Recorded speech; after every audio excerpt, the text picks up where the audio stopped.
এটা হলো Samsung Galaxy S10 plus. আর এর দাম মাত্র ৩,৪০০ টাকা। হ্যাঁ, তোমরা ঠিকই শুনেছো। আমি প্রথম এটা শক হয়ে গেছি শুনে। আর এটা একদম সেকেন্ড হ্যান্ড। তো চলো এটারই আজকে আনবক্সিং করা যাক।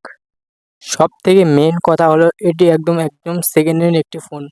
তো চলো সবার প্রথমে আমি এর বিলটা দেখাই দিই। এর বিলটা হচ্ছে ৩,৫৪৬ টাকা নিয়েছে।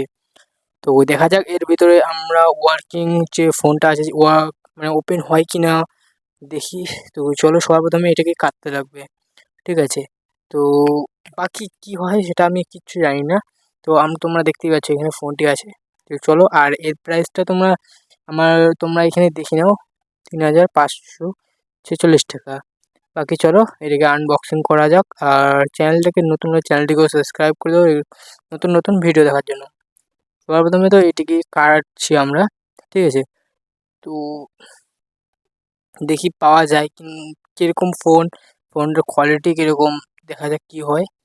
অ্যান্ড সবার প্রথমে এখানে একটি বিল কাগজ আছে। তো এটা তোমরা এখানে দেখতেই পাবে। এখন সবার প্রথমে ফোনটাকে বের করে নিই আমরা।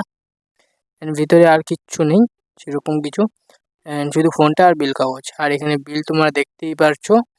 বাকি তোমরা এটা গ্রেট ফোন। তো ফোনটা যদি নষ্ট হয় তাহলে ফোনটাকে মানে রিটার্ন নিবে না, ঠিক আছে? আর এটি ৩,৪৫৭ টাকা নিয়েছে। বাকি তোমরা দেখতেই পাচ্ছ নিচে।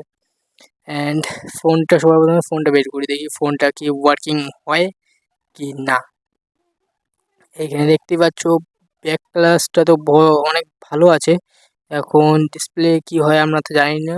চলো ডিসপ্লেও আমরা দেখবো এখনই। এমনি তো সব কিছু ঠিকই আছে, পেছনটা আমাকে ভালোই লাগলো। চলো। ওহ ভাই, ব্যাক এই সে ডিসপ্লেটা অনেক ভালো আছে। সবার প্রথমে তোমরা সাইডে একটু তো ভাঙা আছে, কিন্তু সেটি কোনো বড় ব্যাপার নয়। আমরা এটিকে দেখে নেব। এটিকে পিছনের ব্যাক গ্লাসটা মনে হয় রিপেয়ার করা হয়েছে। অ্যান্ড মোবাইল যা তো দেখা যাচ্ছে ৩,০০০-এ অনেক ঠিকই আছে। মোবাইল ৩,০০০-এ অনেক ভালোই আছে, ভালো মোবাইলই আছে।